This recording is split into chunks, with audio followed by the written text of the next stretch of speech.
Sir అయితే ఈ character establishment విషయంలో అంటే మీరు ఎప్పుడు కూడా మీ ప్రతి సినిమాలో హీరో క్యారెక్టర్ కానీ హీరోయిన్ క్యారెక్టర్ కానీ ఎస్టాబ్లిష్మెంట్కి టైం తీసుకుంటారు.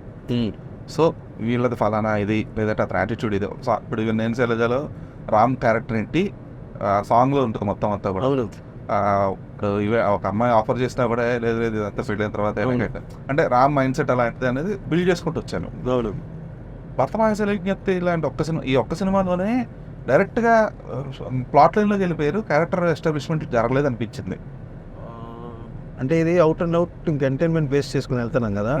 సో అంటే ఇప్పుడు అసలు కథ మొదలయ్యేది హీరో హైదరాబాద్ వచ్చాకే. అవును. సో హైదరాబాద్ వచ్చాక ఎప్పుడైతే ఆషిక మళ్ళీ హైదరాబాద్ ఎంటర్ అవుతుందో అక్కడ నుంచే మెయిన్ ఫన్ కానీ కథ కానీ ముందుకెళ్తుంది. సో అప్పటిదాకా మనం ఎంత ఫాస్ట్గా కథలోకి వెళ్ళిపోతే అంత బెస్ట్ అని శ్రీకర్ ప్రసాద్ గారు ఇచ్చిన ఐడియాను ఓకే ఫాలో అవ్వడం జరిగింది. అందుకని కొంచెం రష్ అనిపించింది అనమాట. దగ్గర డైరెక్ట్గా స్పెయిన్లో దిగి అక్కడికి వెళ్ళిపోతూ ఉంటుంది స్టోరీ. ఎందుకంటే రవి అంటే ఈ సినిమాలో ఎప్పుడు ఎంజాయ్ చేస్తారు సెన్సిబిలిటీస్ కదా. యాక్చువల్గా మేము ఒక 1 డే షూట్ చేసాం. అంటే ఆశ్రమంలో మీరు వైట్ అండ్ వైట్లో ఉంటారు కదా. అవునవును. ఇనిషియల్ సో సినిమా ఓపెనింగే అక్కడ ధ్యానంలో ఉండేలాగా హీరో.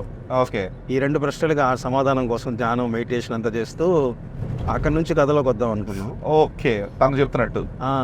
సో అది టేక్ ఆఫ్ అంటే స్ట్రాంగ్గా హోల్డ్ లేదు, సింపుల్గా ఎత్తుకున్నట్టు అవుతుందని మళ్ళీ ఇట్లా ఇంట్లో టేక్ ఆఫ్. సరే అయితే